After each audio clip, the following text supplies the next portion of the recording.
6:30, so I am going to very quickly give everybody rules of the chat, rules of engagement, and then I will turn my video and mic off so you don't have to see or hear me. James is a children's author, so there are children in the chat. The only thing that I am asking is that we respect that this is a safe place. So just asking that you are polite to each other. You're polite to James.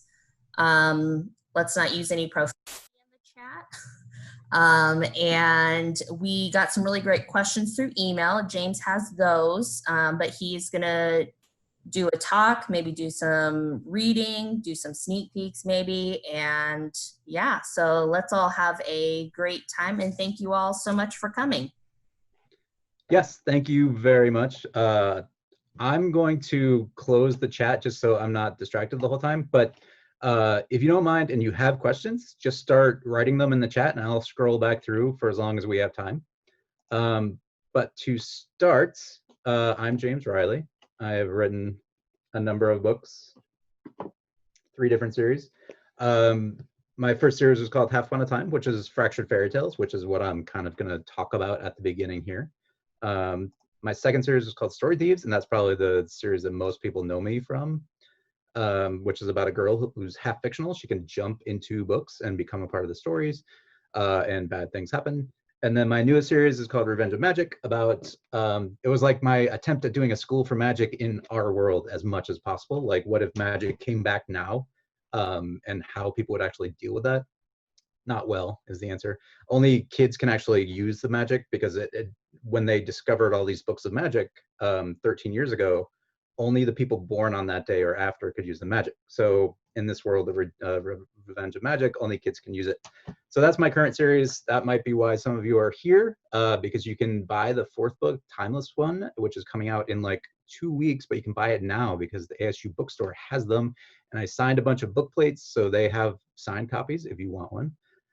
But like I said, I'm going to talk about fairy tales. Some of you might be here to hear about that. Because we do have kids here and adults, I'm not going to go into like what I think every fairy tale means or anything like that. I'm just going to kind of talk about what I love about fairy tales, what I think about them, why Humpty Dumpty makes no sense, things along that lines.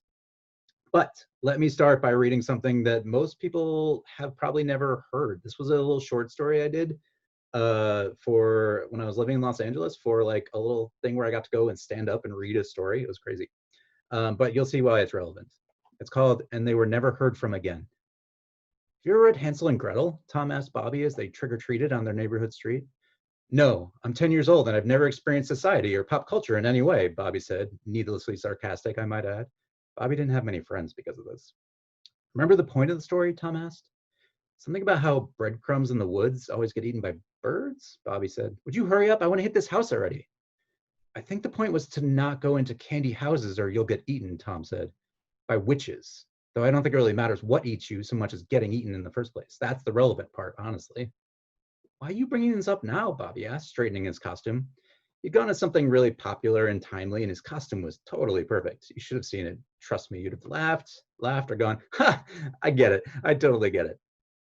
Tom just stared at Bobby, then pointed at the previously empty lot at the end of their street, which now held a house made entirely of candy, including a walkway lined with Milky Way bars, a front door made of an oversized box of Junior Mints, and a roof covered in Twizzlers, or red vines, depending on what part of the country you live in.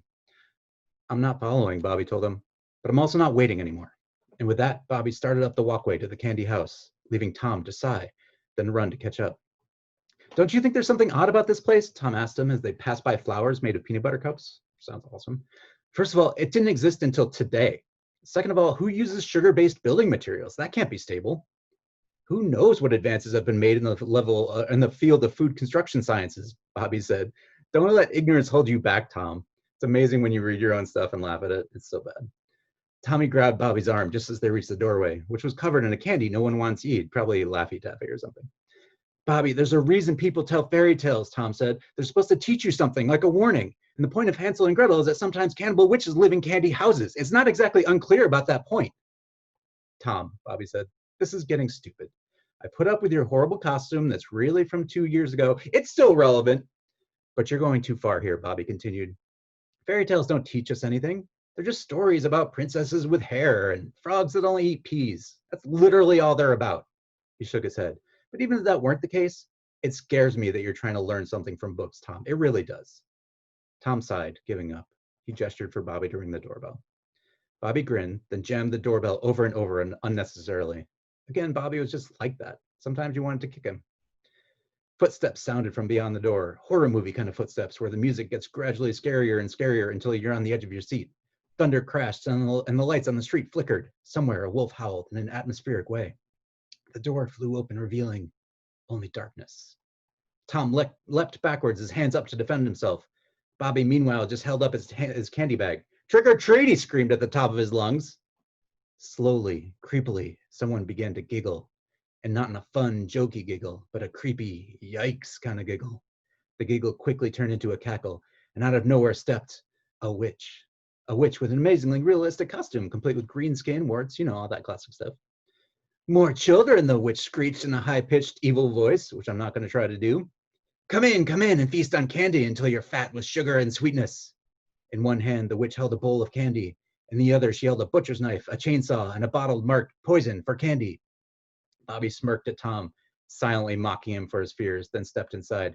I like your house, Bobby told the witch, admiring the caramel walls and the lollipop chairs. And you look great, like a real witch. Thank you, the witch said. Have some candy. You won't get all nice and plump without eating lots of sugar. She licked her lips, then smacked them. Bobby, Tom said from the doorway, his voice cracking. It's getting pretty late. We should probably go. Do what you want, Bobby said, giving him an angry look, but I'm not leaving. You'd have to be nuts to skip out on all of this candy. Speaking of nuts, I have candy bars with or without, the witch told them, gesturing further back in her unspeakably dark house. Just follow the hallway towards the grotesquely large oven that's burning with the fires of darkness. Fires of darkness doesn't even make sense, Tom whispered to Bobby. Stop questioning things. Just come back to the witch's kitchen so we can get fat on candy in front of the oven. I really don't get your whole issue with this. And with that, Bobby set off into the darkness, led by a cackling witch. Tom stared off after them for a moment, then finally shrugged. Maybe Bobby was right.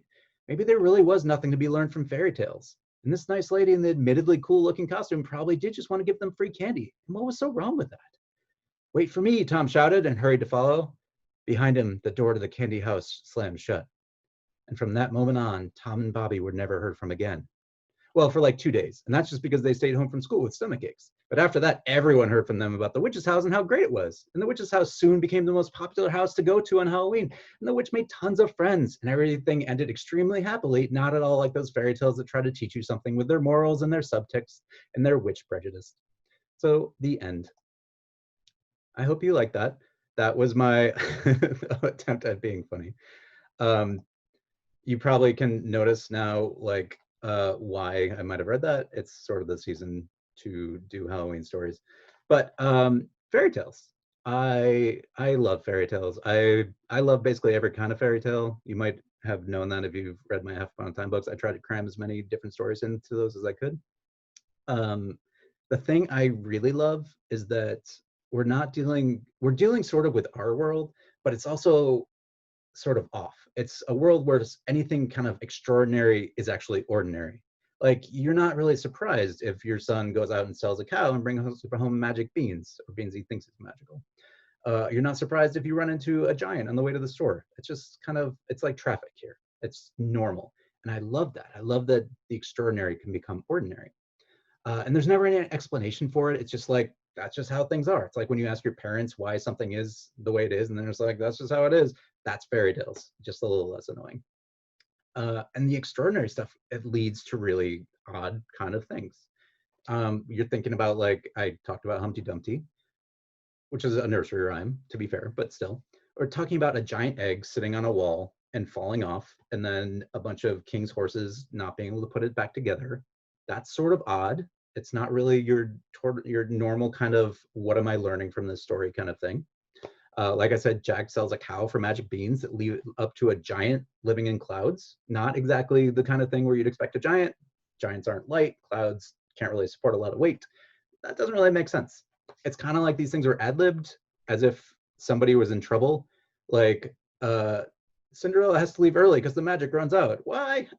She gets tired. It's midnight. We all want to go to sleep. You stayed out too late the night before, something like that. But why do they kind of feel like this kind of odd collection of things. And it might be because they've been passed down for generations. A lot of the Brothers Grimm stuff came from them roaming the countryside and asking for people's oral tales they've told each other for centuries, which have gotten changed and modified and probably changed and modified depending on what their kids did that day. But the really kind of important ones, those are the ones that kind of stuck with them. And that means we don't really know where they came from necessarily.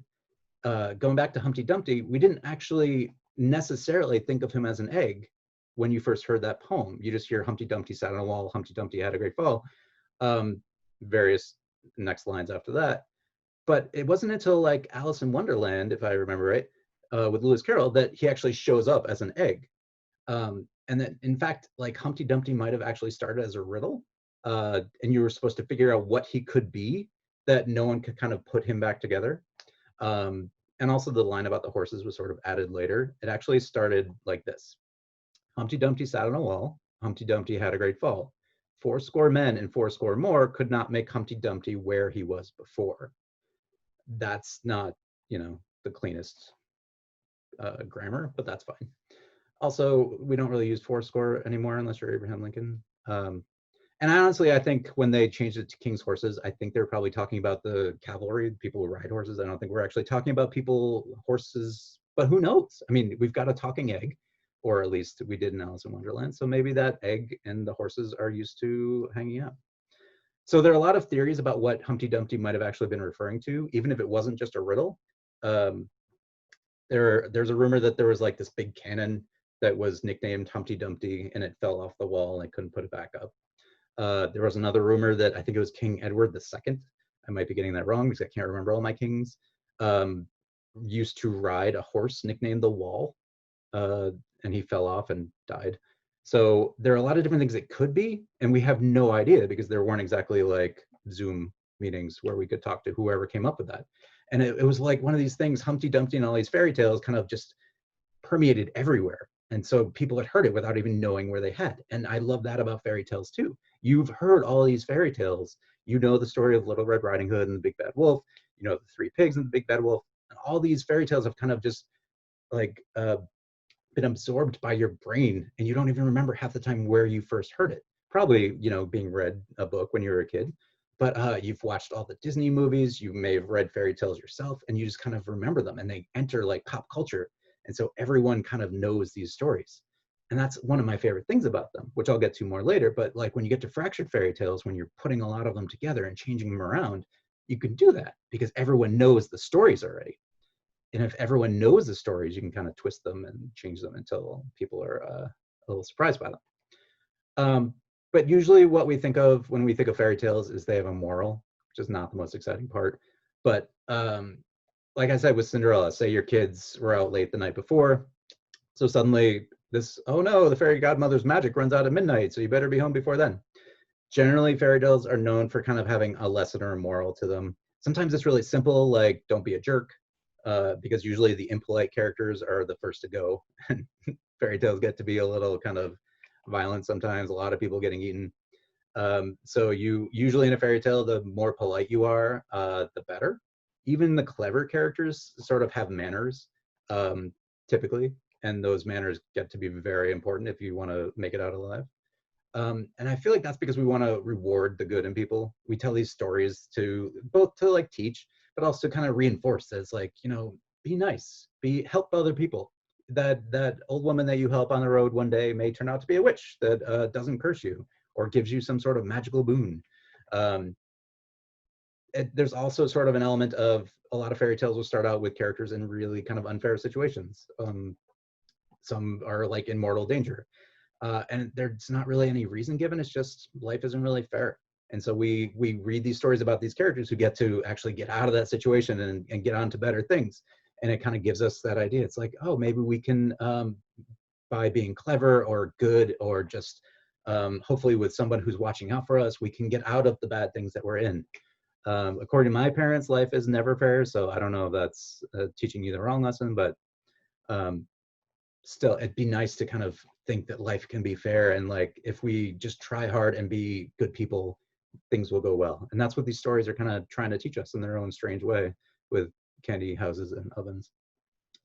The weird thing about fairy tales to me, though, you don't even really think about it when you're reading it, is they don't really have character. The characters don't really have character traits, or they might have traits, but they're not really characters, as in like they don't have like a sense of humor. They're not gonna like have a catchphrase or anything like that, except for Rumpelstiltskin. They usually will be like they're clever or they're pretty, which is sad, or they're intelligent or they're wise, but they don't really have anything else to their character. They're just there designed to get through the story, so they don't really change either. They might learn a lesson, or they might like win something, or they might like rob from a giant and bring down like a goose that lays golden eggs. But they're not gonna like Jack isn't gonna become a different person when he comes down. He's still gonna be like, well, sold the cow, I got the beans. Turns out I was right, Mom. And that's something that we don't really do in like modern stories. We like our characters to change and like learn from their mistakes, but to change themselves by doing that. But that doesn't really work when you have stories, like I said, that have been kind of passed down through generation by generation. There's Cinderella stories that come from like 2,000 years ago. They found one in Egypt, which I don't remember anything about because we're in a pandemic and my memory stopped working. But like for a story to last that long, it's gonna have like very kind of like epic characters that we don't really need them to have specific characteristics. We can just follow the story and love it and like learn from it for its own sake. And those, like the Cinderella story in Egypt, is very different from like the one that we probably know, and the one we know is very different from the one that was originally written in 1800s. And I forget exactly when Cinderella was originally written. And it's changed so many times, and because it's like out there for everyone to kind of play around with, it's going to keep changing. But the gist of it, and like when you get down to the core of Cinderella, it's going to be that same story that like maybe began in Egypt 2,000 years ago, maybe it began before that. And a lot of the really kind of famous fairy tales, the important ones that we sort of go back to over and over, are the ones that kind of have that power to them. Because like the Brothers Grimm, I think they ultimately ended with like over 200 stories that they put together, and I could maybe come up with like 30 or 40 fairy tales tops. There are a lot of strange fairy tales in these books. Like there's one, my favorite obscure one is called Donkey Cabbage, where a guy turns into a cabbage because he turns into a donkey because he eats cabbage, and it just gets stranger from there. And I know nothing about any part of that. Like I don't understand any part of that story, but it's still fun. I mean, there's a reason why it hasn't gone anywhere and no one knows it. But what that does is it kind of makes for someone like me who gets to fracture these fairy tales and put them all together. It can put some fun Easter eggs into some of the really obscure things. If you've read Half Upon a Time, I could talk to you about some of the Easter eggs that I've thrown in there. I don't want to spoil things for people who haven't, but let me know if you want to hear any. So speaking of Half Upon a Time, it's actually not a fairy tale book, which is weird because it's starring fairy tale characters. It's got a beanstalk on the cover. But like I said, in a lot of the fairy tales we know, the characters don't really change and they're not learning anything. And they certainly don't, like, as much as things don't necessarily have any explanation or make sense, they don't really meet up with, they don't join stories, certainly. And no one probably ever thought about them joining stories. You didn't see Cinderella showing up in like Sleeping Beauty for no particular reason.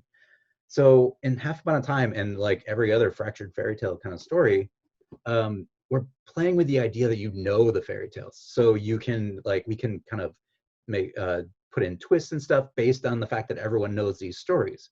So if I have like a big bad wolf who turns out to be from Little Red Riding Hood, but also the Three Pigs, you naturally understand that because you're like, yeah, sure, there was a wolf in both of those. And then I can be like, well, what if that wolf was also the beast from Beauty and the Beast? That might be fun. And then that can open up all these different worlds to how that story might have happened. I'm not going to say if I'm spoiling anything or not, but you know, sometimes you need examples. And I don't want to tell a story where the characters don't change, where it's just about a clever boy who like just goes through the story and like has everything go exactly how it's supposed to for him, like it sort of does in fairy tales.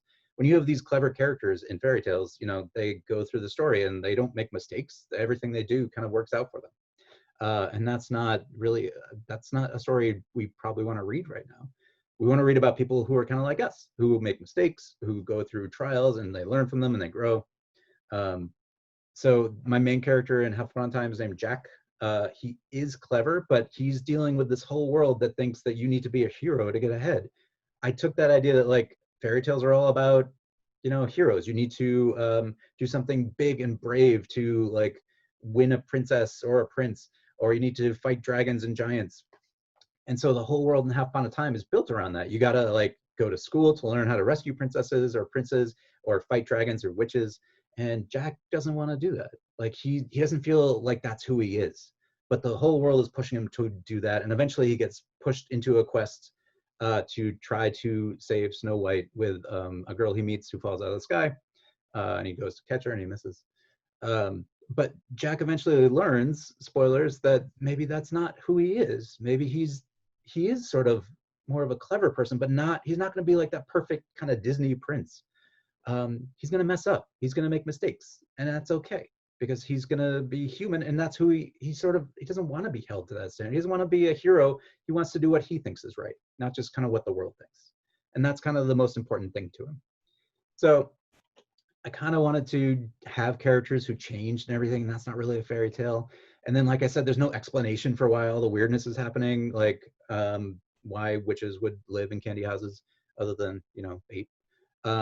But I have a character named May who's kind of from our world, who ends up in a fairy tale world, and she is asking all kinds of questions, like why is there a giant carrying the sun across the sky? And why does it go into the water and extinguish when he reaches the horizon? Fairy tale characters would never ask that. It's just sort of how the world is. But I wanted a character who could ask that so I could answer it, because then it becomes fun. Like I got to do why is there so much singing in the Disney fairy tale movies, and because I thought it'd be fun to have the fairy godmother's magic kind of be based around song. I also thought it'd be fun to make a fairy godmother fight a genie, but that's just me. I'm kind of strange. So if you want to know more about Half Fun Time, if you haven't read it, I actually, back when COVID-19 started and the schools closed down, I did readings from each of my books on YouTube. I did the first 10 chapters from each of my 3 series. So you can hear the first 10 chapters of Half Fun Time, Story Thieves, or Revenge of Magic. My YouTube channel is James Riley Author Official. You can probably just search for it. So you can get a sense of what Half Fun Time is like. But I also want to do a quick reading from Twice Upon a Time, which is the second book. But I'm not going to read anything that's actually in the book. As you probably know, or maybe you don't, so authors sometimes will have books that they end up changing a lot of, editing a lot of, even when we kind of know where we're going. And that happened to me with Twice Upon a Time. I knew exactly where the characters needed to go and what they needed to do in it, but I started it in a completely different place than it ended up. And I don't want to spoil how it starts right now, but the original starting place, I was dealing with a lot of talking animals, which is normal. It's in fairy tales. And you get the hints throughout Half Upon a Time that the talking animals are all sort of missing, or they're off somewhere where no one knows where they are. And you don't really know why. And so I was going to originally deal with that in Twice Upon a Time because I thought that'd be fun. And then I realized it was sort of going off the story and we needed to bring everything back. But what I'm going to read to you is the this isn't quite the first chapter of what it was going to be, but it's the second chapter, I think. And so it's a deleted scene from Twice Upon a Time that I don't think I've ever read or let people read. So you are all the first to hear this. So just to kind of, in case you've never heard of Half Upon a Time, there are 3 main characters. Jack, who I've kind of mentioned, he's sort of pushed into this heroic thing, but he doesn't really want to be a part of that. His whole family have been doing this for generations. He's the 13th Jack in his family because there's so many fairy tales about Jacks. He's helping out May, who's from our world, but it turns out she might actually be from the fairy tale world, and who she is kind of a secret that they discover as they go. So I won't spoil that. And then they met a prince named Philip along the way, who is sort of that perfect Disney prince. And a lot of my readers hate, which is fun, because Jack is always failing next to him, like failing to live up to Philip, who can do everything easily and perfectly. And so he's a lot of fun to write. So I won't really spoil how I'm just going to drop you right into this scene. Just having escaped the baby and mother bear, Jack stopped dead in his tracks, his mouth dropping open at the sight opening up before him. May stood behind a large wooden table, ceramic bowls in each hand dripping with some kind of white, gooey mess. Philip held a broom like some kind of staff, an apron hanging loose from his neck.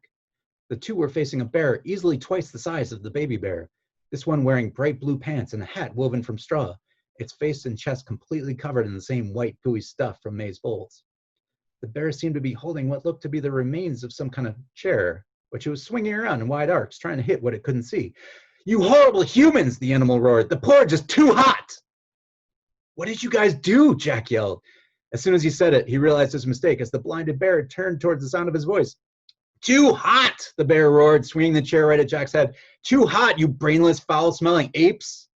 Jack threw himself backwards, and the chair slid over him by just inches, ruffling his hair as it passed.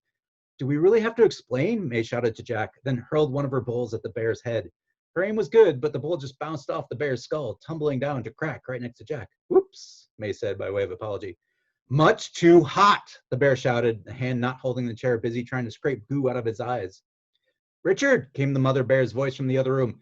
"Papa," shouted the baby bear. "You're too old to call him that," the mother bear yelled. "Call him father." "Wow, Jack, you had two of them?" May asked as she ducked beneath a wild swing of the chair. "You should be able to take down the big guy you should be able to take the big guy down real quick then." They kind of took themselves down," Jack admitted, crawling into the chaos to slam the door closed behind him. He grabbed a nearby surviving chair and braced the door with it.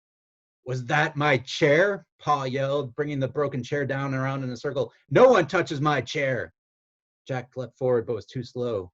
Pa's swing caught him in the behind, throwing him across the table right into May, knocking them both against the wall. "Woof," she said as he landed right on top of her. "That's not even a word," he told her, smiling in spite of the situation. Jack and May had a little flirty thing going on. May shook her head, smiling too. "It should be," she said. "But let's talk later. There's a rampaging bear with a broken chair going on right now, or else I'd totally love to chat." Just ignore how bad this writing is. This was like, I wrote this like 10 years ago. Hasn't been edited. "You always have some excuse," Jack said, pushing himself up, then helping May. "Are you two through?" Philip asked as he whipped the broom handle around, whacking the bear first on his arms, then in both legs. The chair flew towards Philip in response, but the prince just ducked, then swatted at the bear's paw, sending the remnants of the animal's weapon flying across the room. As the bear roared in anger and pain, Jack grabbed the prince and pulled him out of paw range. "You're pretty good with a broom," Jack admitted to Philip as the three of them backed away. "He's horrible at cooking porridge, though," May said from his right. "Critics all called it too hot, apparently." "For an animal, perhaps," Philip sniffed, carefully removing his apron. "However, a sophisticated palate would have appreciated the subtle textures I coaxed out of the gruel through the judicious application of heat." "Humans," Paul roared. "I'll kill you all, especially the cook." With one last swipe, the rest of the porridge came off his face, clearing his vision as the door Jack had blocked began shaking violently. Apparently, the mama and baby bears didn't like being trapped. "Now would be a good time to escape," Philip said quietly. "You're just saying that because he said he'd especially kill you," Jack replied. "Plus, there's a big bear in front of the door." Unfortunately, Pa's large bulk effectively blocked the only other way out. "I'll tear you apart," Pa growled now, his voice lower and more deadly. He took a step forward and the whole cottage shook. "I knew it was a mistake to be merciful." "Merciful?" Jack said. "Keeping us as your servants is merciful? Mama Bear told me you had someone here for like 50 years. That was a plot point. Don't call me that, the Mama Bear screamed from the other side. "It's bad enough our baby boy does. Richard, open this door." "We have no choice. We must attack," Philip said to Jack. "You grab his arms and I shall take his legs." Philip also doesn't use contractions, I think, unless he gets really upset. Jack snorted. "You always give me the sharp ends. You take the arms. I'll grab his legs. What does it matter? You gave me his fangs and claws. There are claws on the feet, too. Will you two just stop?" May yelled, smacking the closest of them, which was Jack, in the head. "Neither of you are attacking him. You'll be killed." "You'll all be killed," the bear shouted, flinging the wooden table out of his way. It banged into the nearest wall, shaking the cottage even more. "I'll rip you apart and eat you raw." "We don't do that, Father," Ma yelled from the other room. "Do it, Papa," the baby bear yelled, then yelped in pain, presumably smacked by his mother. "I will, child," the papa bear yelled in response, a horrible grin pulling back his lips, exposing bright white teeth. He reared back with a roar. And we stopped. Because it led into something that would make no sense. A new character shows up right about there. Penelope, if you've read Twice Upon a Time. She shows up randomly at the Three Bears house. So that's a little bit about fairy tales and why I love them. So why am I talking about fairy tales? My new series is Revenge of Magic. Why aren't I talking about schools for magic? Well, you are some of the first people to hear this, especially if you don't read my Tumblr. While I've been writing Revenge of Magic, it's about the real world, so it's a little bit darker. And I thought it'd be fun to do something a little more lighthearted again, if you can call fairy tales that, with all the witch burning and stuff. So the next books I'm going to write are actually a spin-off to Half Upon a Time. And I don't want to tell you too much because they'll involve fairy tales that I didn't already use, and I don't want to spoil anything. It won't necessarily be about the same characters, Jack, May, Philip, and everybody else. Because I want you to be able to sort of just jump in and read these if you haven't read the old series. Think of it as like the Star Wars sequels, the sequel series with Rey and Finn and everybody. You can hopefully just jump right in and read them, but the whole world will be affected by what happened in the first series. So if you want to know what happened, you can go back and read.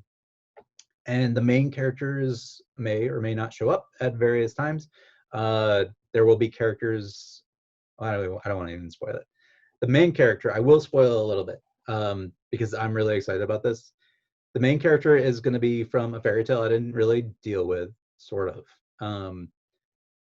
She's going to be named Lena, and she comes from, her fairy tale is Thumbelina, but she's going to be normal size because she's actually, her parents are giants. So she's actually going to be a giant who's human size. And she's going to be stuck in this giant world where everything's far too large for her, and the other giants don't think much of her and they look down on her. Her parents love her, but they're always worried about her getting stepped on and everything. So she sneaks down to the human world where everything's the right size and she can actually talk to people and like look them in the eye and stuff. But because she's a giant, she's also super strong. So it's going to be fun. I don't want to tell you too much about it. I've got all kinds of surprises kind of ready to go, including her best friend is a giant house cat named Rufus, and he's going to be wearing boots at some point, and she gets to ride him around. So that's a little bit, I haven't told anybody those things. So that's going to be my next series. I'm hoping it's going to be called Once Upon Another Time because that makes me laugh, but we'll see. I can talk about titles if you want to know about that. So because we have about another half hour. Let me see if I can bring my Zoom back. Oh, hey, I'm now seeing the chat again. Let me answer the questions I got by email first, and then I'll go back through the chat and just kind of see what you are asking about now. So the first question I got, what were some of the struggles of completing your first manuscript? Any tips? So my first book actually is something no one will ever see because it was really terrible. I didn't have a title or anything. It actually had two characters named Jack and May because I like those names. It wasn't a fairy tale. It would just happen to have those two names. And I used them again when I went to do Half Upon a Time because it suddenly made more sense to have a Jack character, but just because I like the names. It was a terrible book. No one will ever see it. I did send it around to some agents and stuff, and they're like, you could use some work. And that's actually what I needed. I needed to have like this book where I made all kinds of mistakes and got to learn from them to actually improve. And so my tip is like practice as much as you can. Somebody, I think it was a guy named Brian Vaughn, said something like you need to write 10,000 pages to get all the bad writing out of your system first. I don't know if you need to do quite that many, but like the more you can practice, the better you're going to get. It's kind of like practicing anything like sports, a musical instrument. You're going to get better the more you do it. And writing's exactly the same way. The more you write, the more you read. You don't even have to read stuff you like. If you read a book and you're like, this isn't my favorite, you can look at what you might have changed or like what you could change about that story to make it into something that you would like, how you would have changed it. And I'm not saying to like write that book, but you can kind of learn from that. You can look at books that you love and kind of pick them apart and be like, what is it that I really love about this book? What is it like with Harry Potter? One of the things I really loved was how in the first book, Harry talks to a snake in the zoo and he kind of lets it out. And you think, well, you know he's going to be a wizard. So you think, well, all wizards can talk to snakes. And it turns out, no, it's like a special thing that's relevant in the second book. And I love when when authors show you that they've planned things out and they know what they're doing. It's always nice to think that authors know what they're doing. So for that reason, I always try to pre-plan all my books. I like to know what happens in, say, the last book of Revenge of Magic before I start with the first one. And you don't need to do that when you're first starting out. I don't think it hurts. I like to plan. A lot of people will just write and see where they go. So you can try both ways and see what works better for you.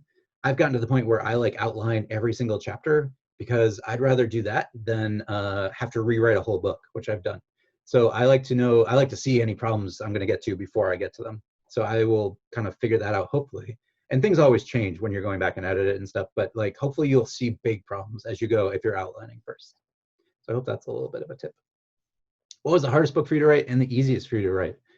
That's a good question. The hardest book I would say is probably in my Story Thieves series. There's one called Pick the Plot. And like I said, Story Thieves is very like meta. It's about a girl who can jump into books. There ends up being a series of books called Story Thieves about her. It's very much all about authors and books and everything I love. And the fourth book is called Pick the Plot, and it's about one of the characters, and Owen gets trapped in a choose your own adventure type book, and he knows he's in it, and so he knows you're reading about him, and he's like begging you to let him out or help him escape, and you get to let him get eaten by dinosaurs and stuff, which a lot of my readers seem to do, and I encourage because it's fun. That was the hardest one to write. I've never written like an interactive book before, so I had to like choose, I had to write all the different options, all the different choices you could do, all the different paths you could follow. And I made it even harder on myself because I made it a time travel book. So that was interesting on my part. And I made it so they were like, you had to do a challenge. You start in a time prison. You have to get out of this prison by doing 3 separate challenges. I just made it really more difficult than I needed to because I thought it'd be fun. So that was the most challenging book to write. In terms of the easiest, I don't know. Maybe Revenge of Magic. I only say that because like, you know, the more, like I said, the more you practice, the more books I've been writing, hopefully the better you get at them, theoretically. Doesn't mean the writing's better or anything, but hopefully it means you're improving as a writer. I don't know if that's true, but the first Revenge of Magic was actually, I think, the easiest. And I think it was because I just had gotten used, I had just finished Story Thieves, and I kind of went through and plotted out all these books for Revenge of Magic. And so the first one was setting everything up. And it was like, you know, they find these books of magic that were dug up all around the world all on the same day, and they discovered that they work for kids. And I think it just sort of, I think the idea sort of propelled it. So I think that was probably the easiest so far. Will there be any new characters in Revenge of Magic? Yes, you haven't read the Timeless one because it's not out yet. But without spoiling anything, there's a dragon egg that shows up in along the story, and at some point it hatches and it becomes one of my favorite characters, who I won't even tell you his or her name, but I want to. And along with him or her, there are other things that get in the way too. I can't even spoil it. There's another new character in Timeless one. There are 2 who I really like, and my editor loved. So they both show up for a while. I don't even want to tell you names, but you'll know them. You'll know both because they are the 2 new characters. But yeah, are there any new ones in the Chosen One? I don't think there's anybody entirely new. Like they meet new people, like new side characters and stuff, but there's no like new big characters. Okay, where do you get your ideas for stories and characters? Stories, I actually have way too many ideas. I don't know if that's normal. It probably isn't. My agent gets really irritated because I'm constantly sending him ideas, and I'm like, oh, you know, it'd be a really fun idea for this. And he'd be like, yeah, that's great, except for you already have books to write. I'd be like, all right, yeah, but you know what else would be fun? And so I keep sending him ideas. Also because he's really like, he doesn't like a lot of stuff. So when he likes an idea, I'm like, woo, that's great. I have to write about that. So I have like 6 ideas for new series. The only reason I thought it'd be fun to go back and do more Half Upon a Time is because I had a good idea for that too. Not just the Thumbelina thing, which I really like, but who the main enemy is. And I think it's going to be fun. But I also like the story of someone who doesn't feel like they fit in their world, and they find a new world that sort of makes more sense to them. And they discover both that maybe it's not perfect, but maybe it's where they belong. So I like that story too.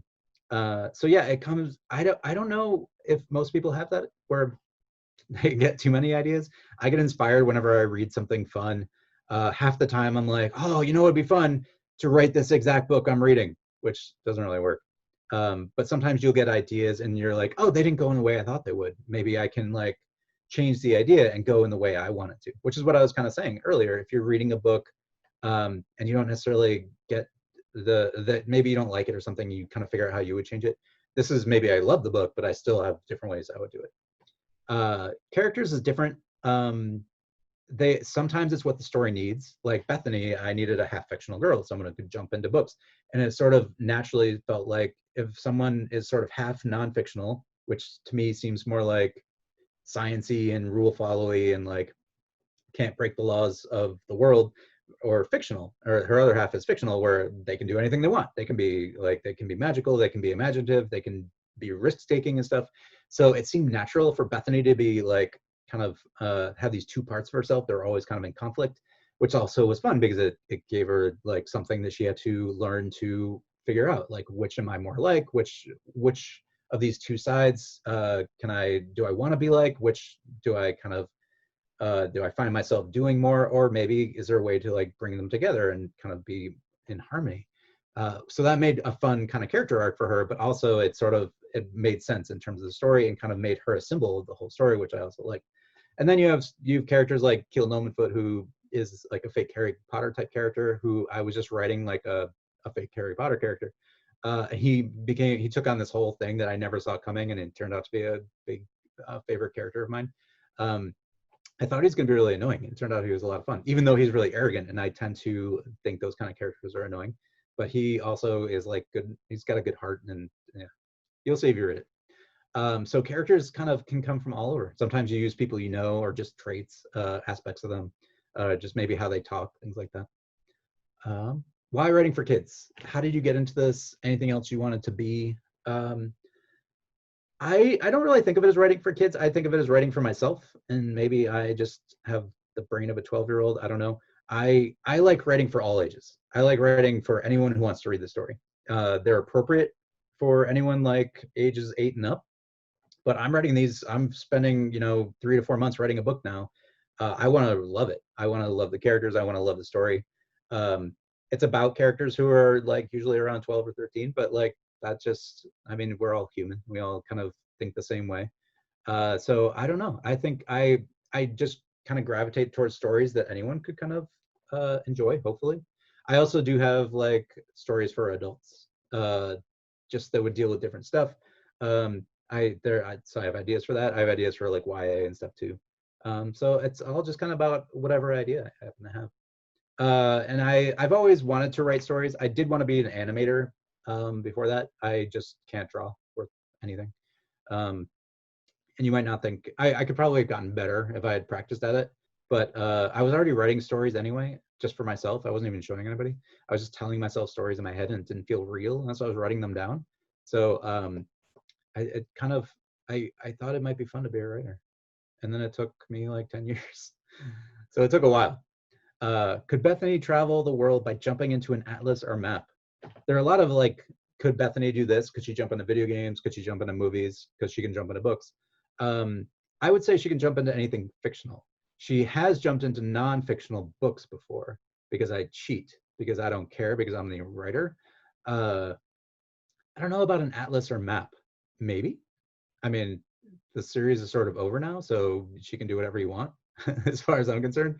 I figure anything I write down is sort of what I'm thinking, and anything that's not explicitly in the books is up to you, your imagination. And if I do come back to it, and I'm like, Bethany definitely can't jump into maps, then I guess she can't, but I haven't done that yet. Any tips for kids who want to grow up to be writers? Yes. So I mentioned some of them. Practice all you can, even if it's just like writing one sentence a day. You're going to get better, and you're going to get better much faster than I ever did because I started much later. So practice all you can. Show what you write to other people, either your friends, your family, your teachers if they're willing, and like take what they say and don't let yourself. It's easy to hear criticism and be like, oh, I should never do this. I'm terrible. But I'm writing my 14th book now, and I still have a hard time with that. So it's okay. It's okay to have people not like something. But the best criticism is like, oh, I don't understand this, or this didn't make sense to me. Because then, we see these ideas in our heads and they all make total sense because we're the ones who are living in them and imagining them. But when we write them down, we're not getting everything in our head onto paper. So you do have to, like, we're changing it into words instead of pictures in our head or movies. So you do lose something, and it's really helpful when people can tell you when they don't understand something, or if you left something out, or you kind of went over something too fast. So try to take that as it's meant, which is hopefully to help, and use it. Maybe be mad at whatever they said for like a few minutes, and then be like, oh yeah, that's probably true. And then read and write as much as you can. Reading, like I said, you can just read for fun. You're going to kind of absorb the things that you like, and kind of just get a background, especially if you're reading stuff about like that you might want to write about. It's really good to know that. Like if you want to write fantasy, it's good to read a lot of fantasy, because then you know what other people have already done. You don't want to like repeat books, though that happens anyway. Like there are all kinds of, when you do something like fairy tales, you're going to run into all kinds of books like that. So practice all you can, and read and write, and reading is fun and writing can be fun. So hopefully those aren't too bad. What is your favorite part about being an author, and your least favorite part? The least favorite part is probably the writing, because it doesn't always go very well, and sometimes it's really a chore. Other times it's like easy and everything's going exactly how you want it to, and so that's amazing. But that can be rare. And that's why it takes practice. And you got to keep going even when you're having hard days, or maybe you're not sure about something and it's just not going really well. My favorite thing is usually getting to talk to people who've read it, because first of all, anyone who's picked up one of my books, that's like such a huge honor. They've seen something that previously only existed in my head, in their own heads. They've imagined characters that I came up with. Like, that's so nice. And to hear if they've liked it is just like the biggest honor. So that's usually my favorite thing. All right, now I'm seeing some questions. We have about 13 minutes more. So I'm going to scroll up a little bit and see if I can find questions. Oh, there's a lot of scrolling. James, there's a Q&A at the bottom of your screen. Ooh. There's a specific Q&A chat that might be more helpful. Perfect. Okay, what's your favorite Disney fairy tale adaptation? This is cheating because it's probably not my favorite movie, but The Little Mermaid came out when I was like 13 or something, and I thought Ariel was cute. But also, I just love that movie. I love the music. I've seen that more times than any possible Disney movie. That's probably my favorite. And it's a terrible story. Like, she gives up everything to try to like win her man. It's awful. Which is why in my version of The Little Mermaid, I reversed it and made the guy have to become a mermaid, the human, because it seemed only fair. How do you write foreshadowing so well? Oh, thank you. Your foreshadowing is really good. It's one of the reasons you're one of my favorite authors. I'm going to definitely read all the compliments. Like I was saying, foreshadowing I think comes from just planning ahead.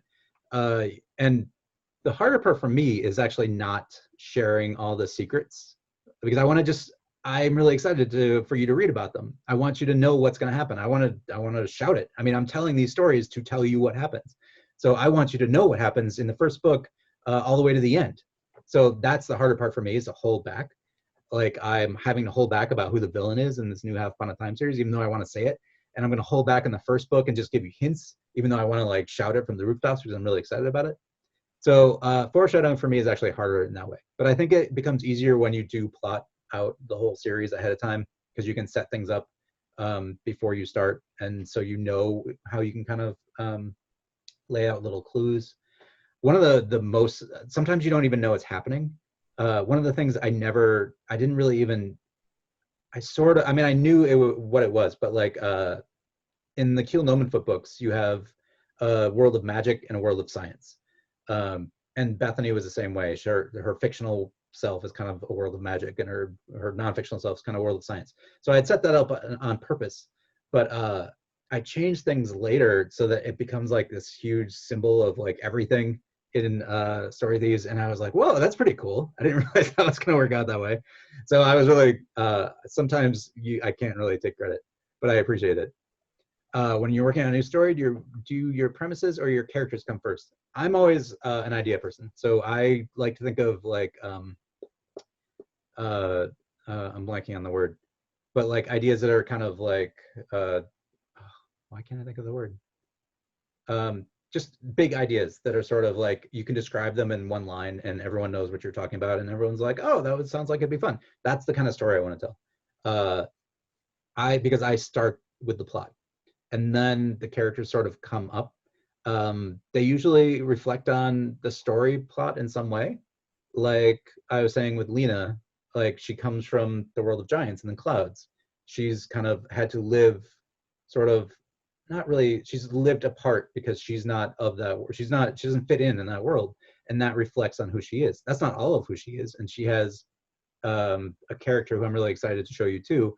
Like she has much more to her than that, but like that reflects on her. And so that kind of shapes who she becomes a little bit. Not all the way, like I said, because like we have the environment around us that shapes us, so the story shapes our characters, but we also have our inner parts which sort of shape the world too. And so her inner self is going to shape very much so the story as it goes. So always the premises. Oops. Where do you get inspiration for your characters? I don't know. It's always hard to say where inspiration comes from anyway. I've cheated and taken some of my friends and used their voices for characters. Moira in Stolen Chapters from Story Thieves, I just blatantly stole her voice from one of my friends. But usually what I do is kind of take more of like who my friends are if I'm going to steal one of them and change their names. Less so like just take them whole. But usually it's like I was saying, you know, maybe there's a story reason why somebody comes up and then they kind of become someone entirely new. And then sometimes characters start from maybe a position, like my Sleeping Beauty character is sleepless most of the time because she doesn't want to go back to sleep because she's been sleeping for so long. So she's kind of always just dazed and out of it. And that kind of led to a really fun character who I would love to write again. But I'm not going to say if I'm going to. Whoops. All right, so did I ever hit writer's block? Oh, I didn't realize some of these are being upvoted. How do you overcome it? Writer's block, I don't really hit. I don't really get that as much because I've gotten myself in the habit of writing every day and usually twice a day. So it's not like I don't know what to write. I've also planned it out ahead of time. That's really what helps the most. If you know what you're going to write the next day because you know what comes next in the story, I don't think you hit writer's block as often. I think it comes when you do hit it though. And when I do get it, it's because the story's not going right. And it's almost like an unconscious, someone's pulling you back because the story just doesn't feel right. Like you're forcing the characters to do something they wouldn't do. That's usually when it happens for me. And I just realized the word I was trying to think of for my ideas. I try to think of high concept ideas. Let's see. Can any character speak another language? Magic is another language, right? Have you ever gotten tips, advice from authors or peers for my book series? A lot of authors do that. A lot of authors will share their books. A lot of authors will have like writing groups and share all their books. I am much more introverted and don't share my books a lot. I have done that for other authors though, and it's fun. I got to do that with Brandon Mull, who I really love. I got to give some advice on one of his books, and it was a huge honor because I love his books. Do I picture any of my characters having an accent? No, because I read in my voice, which is ridiculous because they could have all kinds of accents. But in my head, I'm hearing my voice. So if they ever did movies or anything with characters who had accented voices, I'd probably be like, that sounds odd. It doesn't sound like me. But that's just me being odd. I've just read so many books. I hear if characters don't sort of sound like they're speaking in my voice, it sounds weird. When you're working on a new story, I did that one already. How do you deal with insecurity about your writing? Probably not well. So like I said, I'm working on my 14th book. I am just as insecure about this. Well, okay. So I think every writer is probably both really egotistical and like, oh, I've got an amazing story and everyone's going to love it. And then it's also like, no one should ever read any of my books because they're all terrible. It's like you're fighting both of those things, especially when you're reading your own writing, because nothing is ever as perfect as it seems in your head. So that's my hardest part, is not just stopping. Like when I'm reading a draft and being like, what am I doing? Why would anyone ever read this? This goes along with another piece of advice actually, which is first drafts. I try to give myself permission in every first draft I do to just let it be terrible. Like I need to get the story down, and then I can edit it and go back and make it better, hopefully, and edit it as many times as it takes. But that first draft needs to be there first. You need to like build a foundation of a house before you build the fun parts, like rooms and libraries and stuff, bathrooms. So I try to give myself permission to just let it be terrible, and just get the pages down, because the editing is really where all the work comes in. And my books change so dramatically when I edit them. Like, first of all, my first drafts are usually maybe like 150, 200 pages, and then they go up to like 250 to 300 as I edit. And that's not even adding scenes usually. That's just adding like description, which I'm really not. I don't read descriptions. I usually read right over them. So you might notice if you read my books that there's not as much description in them. And a lot of people will ask me on like my blog and be like, what's Teal Nomafoot's eye color? And I'll be like, I have no idea, because I never think about that. I'm always thinking about what characters are doing and saying, especially dialogue, more so than what they look like. They're kind of just blurs in my head. I don't know if that's because I'm not a very visual person or what. So anyway, I add a lot of description and stuff as I go. But it's so hard, even though I know I have to give myself permission to write a really, like, just let yourself go and write a first draft. But it's so important to just kind of to remind yourself that it's going to get better. And so it can be bad, and you're not going to show anyone. So it's going to, like, before you show anyone at all, it's going to improve. So I deal with it that way. Let's see. Where do you come up with titles? I come up with them by giving my editor like 11 pages of titles, and she tends to not like any of them. I had different titles for every single one of my books so far. Well, actually, that's not true. Usually when we come up with a series title, like Story Thieves, she doesn't care as much about the next titles, but like Story Thieves was called The Half Fictional Girl. Half Upon a Time was The Broken Mirror. Twice Upon a Time it was The Sleepless Princess. And then Once Upon the End was going to be The Crystal Slipper. And then Revenge of Magic was going to be The Return of Magic, which sort of makes more sense. But, you know, you want something really exciting because that's all people are going to see on the spine. So you want like a title that's as fun and interesting as possible, which makes for some interesting stuff. Like Story Thieves, I put out there in like 11 pages of titles, like literally 11 pages. And they liked it, and I had no idea what that meant. When I was first writing, I was like, I mean, they're kind of jumping into books. So I had to make sure I referenced it so that it had a reason. So there's a little behind the scenes. Can Bethany be considered a half-blood? So like from the Percy Jackson books? Maybe. She's not going to cross over with him. I don't think Rick Riordan would like that. Will you please push for Half Upon a Time audiobooks? We need them. I would love to. It just comes down to like how they decide these things. It's all about like what they think, because they have to pay the guy, the reader, who's amazing. So there might be. Half Upon a Time was my first series, and so like I was just starting out, and they don't always do audiobooks. So maybe with the spinoff coming out, they will do them. That'd be fun. What would happen if Bethany jumped into a history book, a nonfiction book that tells the story of the past? Would she be time traveling? Could she change the past? See, that's where I got into trouble by cheating. This is what happens when cheaters never prosper. Like they said in The Lion King, cheaters never prosper. Because I cheated and have her jumped into a textbook, now I can't just be like, oh, she can't jump into non-fictional books, which I really should have said from the start, because it doesn't make any sense for her to jump into non-fictional books.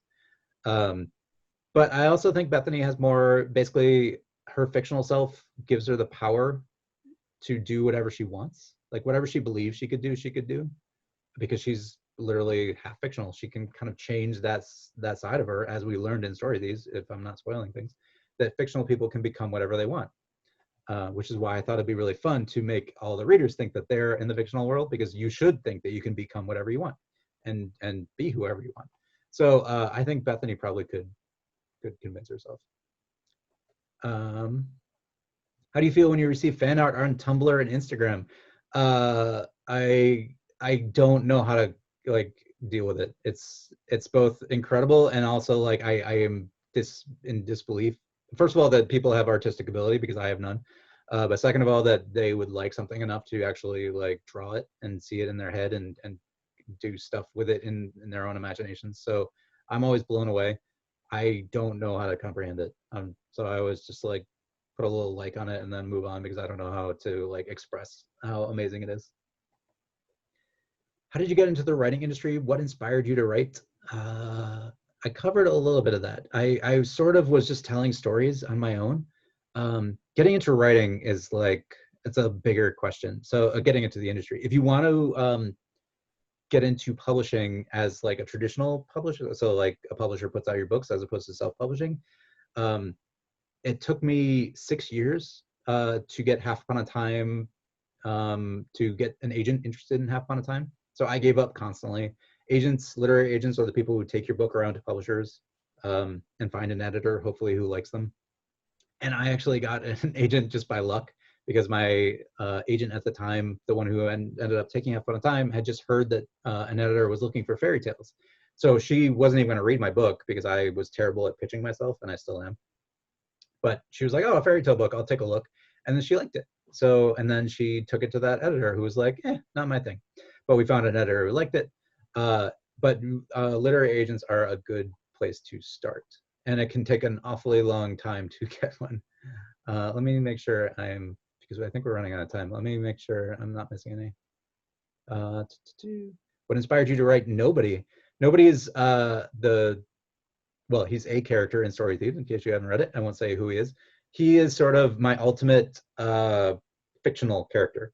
He comes from the fictional world, and he's decided that he's learned that there is a non-fictional world, and that well, I won't tell you too much, but he's figured out that fictional characters can become whatever they want, and he's sort of he's kind of like evolved to the point where he doesn't have any face or anything. He just has like his whole self is just like a mannequin, because he can be whatever he wants at any time.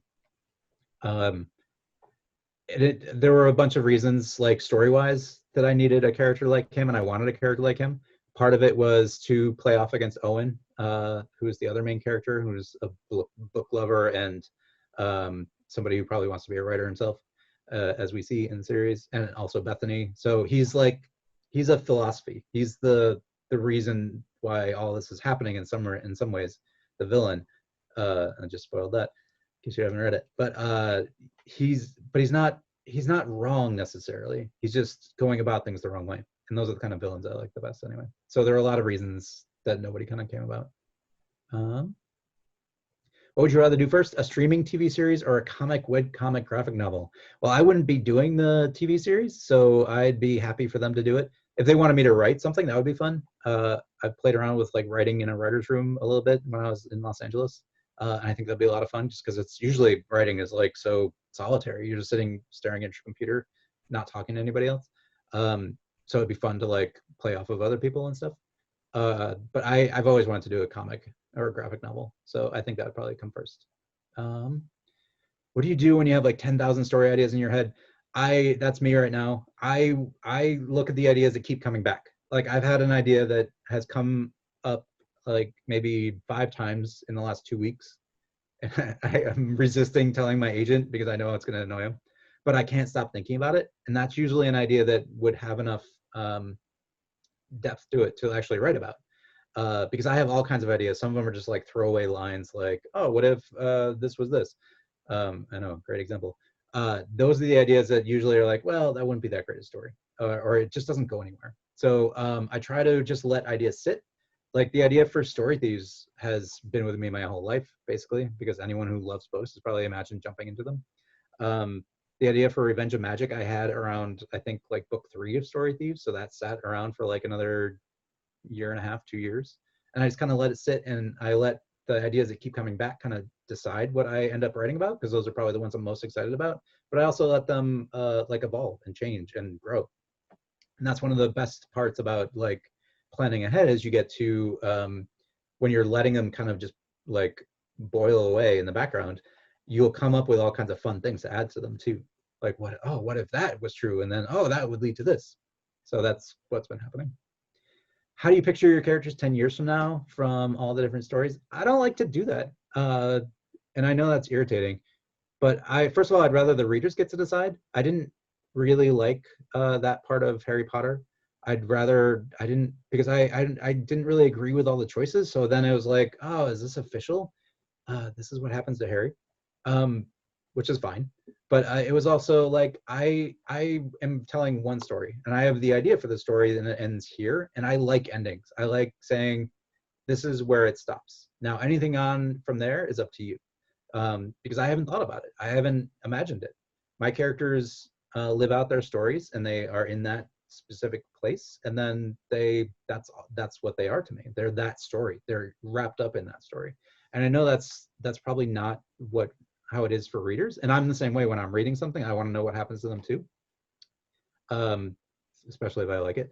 But as a writer, like that's maybe because I have ideas for other stuff that I want to get to, but it's like my Story Thieves characters are in the Story Thieves books. Like they've done the stuff I want them to do. And if I had more for them to do, I would write about it, I think. And if I have more for them to do, like in that graphic novel idea, I'd probably do that.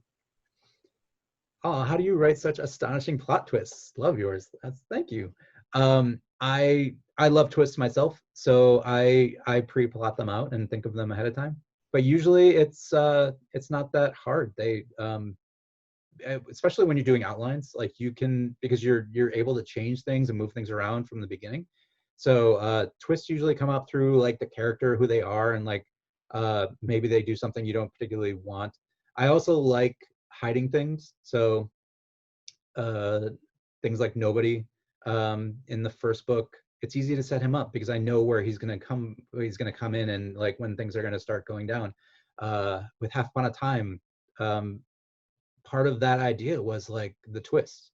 I don't want to spoil it if you haven't read Half Upon a Time, but one of the first things I thought of with Half Upon a Time was the ending of Twice Upon a Time, which is the worst ending I've ever written, like meanly, and I love it for that reason. But that was like that twist was the thing I got really excited about. Yeah, I don't know. Do all the kid Twilight questions annoy you? No, like you can ask anything you want. I just don't. I honestly just haven't thought of it. And Kid Twilight's amazing. Doesn't really a question, but you inspired me to write a 600,000 word Story Thieves fic, and I absolutely love your books. Wow. Also, another question: have you written any fanfics, or has Owen written any aside from the one in World Apart? I've never written fanfics, and that's probably just because I'm old and grew up just reading books, and like I don't even know if there were. I mean, I'm sure people were writing fan fiction, but just wasn't online because there was no online. Jeez.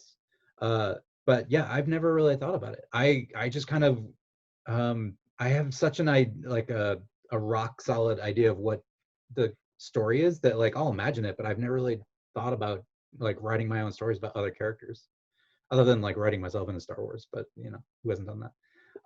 Yeah, so I don't really read it, and I haven't really written it, but like I respect it because it's writing and you're coming up with ideas, you're telling stories, and that's amazing. And I love it when people like have more stories about my characters because that means they're interesting characters, so it's amazing. Does Cyrus get unfrozen? Gonna skip that. Are there groups I can reach out to for feedback? I have a great idea for a fractured fairy tale picture book. There probably are. I'm not the right person to ask about that because like I said, I don't really talk to other writers and stuff about my books. In terms of like, if you're trying to sell it, I would say write it first because any agent who's going to represent you would want to see the full picture book. And picture books aren't that long, so it's not that bad. But always, if you want to be published, you have to get the whole thing done. And I know that's hard. You want to be like, oh, here's 5 pages. Don't, it's not enough. Like they should tell me how great it is. And yeah, it's great. But like they want to see that you can actually write the whole book first, because a lot of people might write 5 pages and be like, I'm bored. So I should have probably mentioned that with the other stuff. How do you come up with such great characters? By the way, I love your characters. I thank you. I probably just from reading a lot and having kind of my own favorite characters. But like I said, I steal from my friends too. For some reason, some of my stories I just write and then get another idea, do that and forget about the old one. Most of the time, actually. How can I stop that? I mean, like I said, I'm getting ideas all the time. And like I had the Revenge of Magic idea when I was writing Story Thieves, and like at the time, that's really exciting because you're like, maybe like you're writing a choose your own adventure book and have no idea how to do it, so it's really hard. So you're like, oh, that new thing would be so much easier. like, I think it's good to just let them sit and kind of be in the back of your mind, because there's no limit to how many books you can write, uh, theoretically. So like, just let it sit and try to concentrate on the thing you're doing at the time. It is really hard because you can get really excited about the new thing. That's like just life. We get distracted by anything shiny. It's like, oh, so just I would say kind of realize that that idea probably needs to sit for a while too, and it will get better as it does. Yellow or green? Green all the time. The way you do your acknowledgments is really funny. Thank you. What made you decide to do them like that? I didn't want to do them in a boring way. I which I probably did with half fun at a time. I, especially for Story Thieves, which is all about books and authors and jumping into books and everything, I wanted to do something more interesting. And so I sort of just started experimenting and playing around with them and seeing what my editor was going to take. And she was fine with it. So she just let me write in nobody's voice. I wrote in her voice at one point. I was just having fun. And I stopped doing that for Revenge of Magic because it was a more serious thing. And I didn't, well, I did it a little bit. I kind of play with it a little bit, but it just seemed so natural for Story Thieves that it became a lot of fun.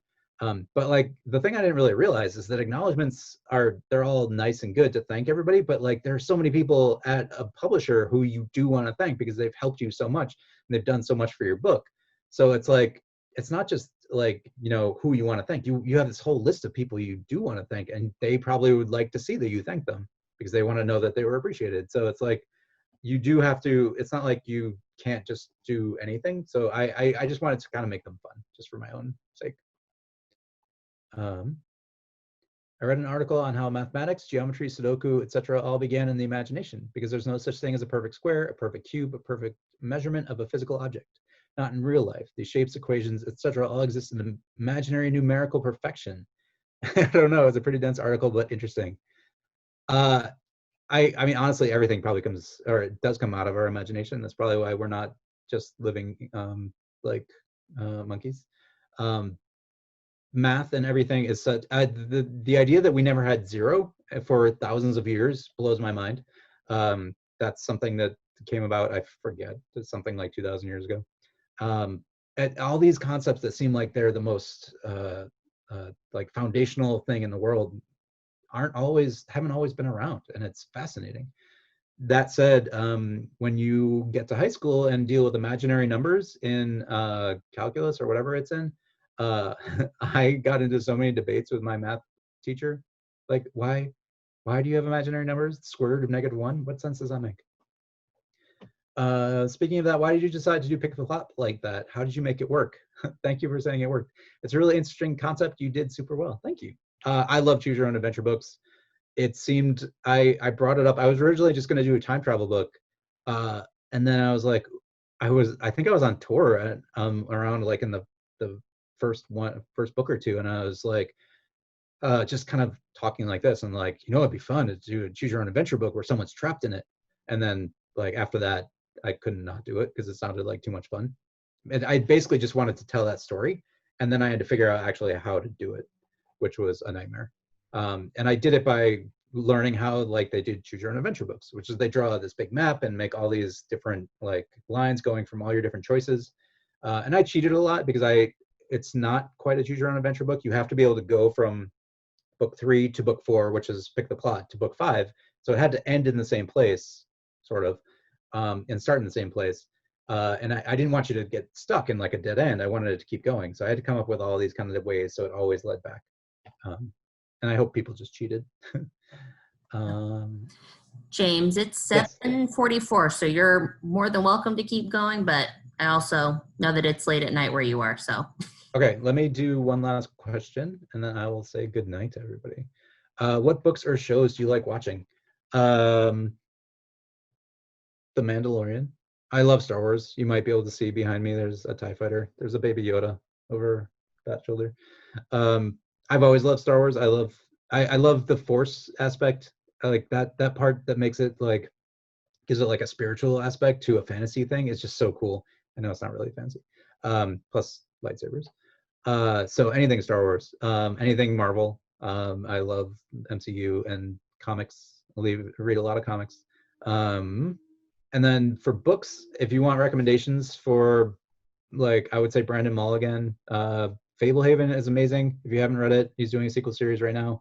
My favorite is Beyonders, which starts a little strange because the main character jumps into a hippopotamus's mouth, and then it becomes the greatest fantasy thing ever. So if you think that the hippopotamus thing is weird, just keep going, because it is one of my favorite series.